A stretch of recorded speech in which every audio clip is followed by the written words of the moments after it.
Welcome to lesson 910, volume of cylinders. Today we're going to talk about how to find the volume of cylinders. Okay, so yesterday we talked about the general formula for volume, which was area times height. And the area has to be the area of our base. So what shape is the base of a cylinder? We know that the shape of the base of a cylinder is a circle. And we know that the area formula for a circle is pi times the radius squared. So to find the volume of a cylinder, I would take pi times the radius squared times the height of the cylinder.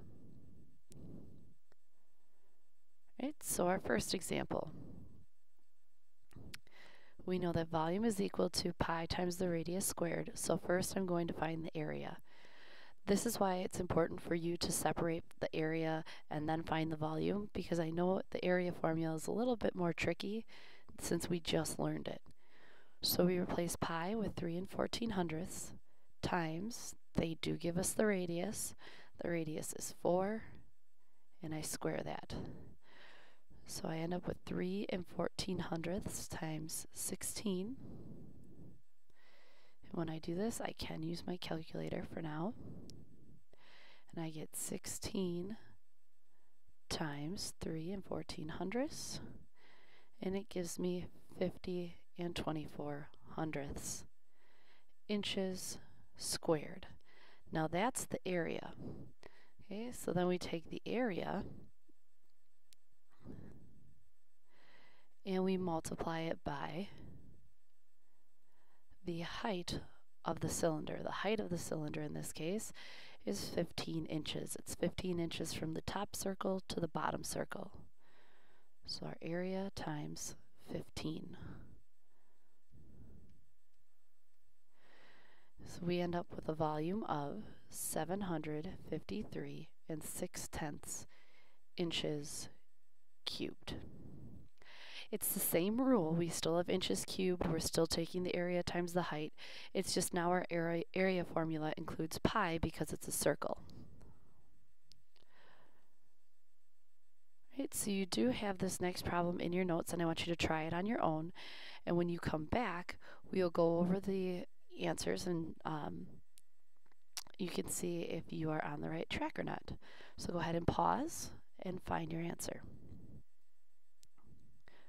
Alright, so again, its volume equals pi times the radius squared. In this case, we have to find the area first. So the area is 3 and 14/100 times. Now, this is the diameter. We have to have the radius. So we know that if we take the diameter and divide it by 2, that gives us the radius.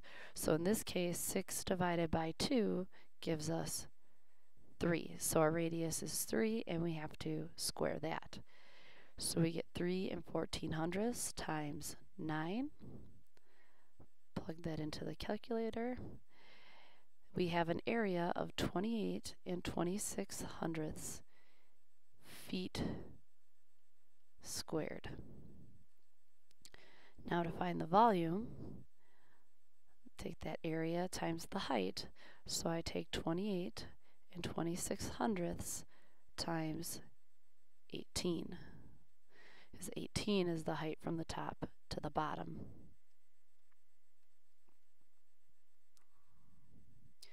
And we get a volume of 508 and 68/100 feet cubed. Again, we have to be careful, just like we had to be careful when we were just doing the area of circles, that you're looking for the radius. If they give us the diameter, we can still find the area. We just have to add that extra step of dividing the radius in half. Right, so you have these two problems left in your notes, number 1 and number 2. I want you to take your time, do your best. You can use a calculator and only use 3 and 14/100 for pi. That way there's no need to round your answers at all. So post answers to number 1 and number 2 tonight on Edmodo. And again, if you have any questions, make sure to write them down or to post them so we can go over them in class.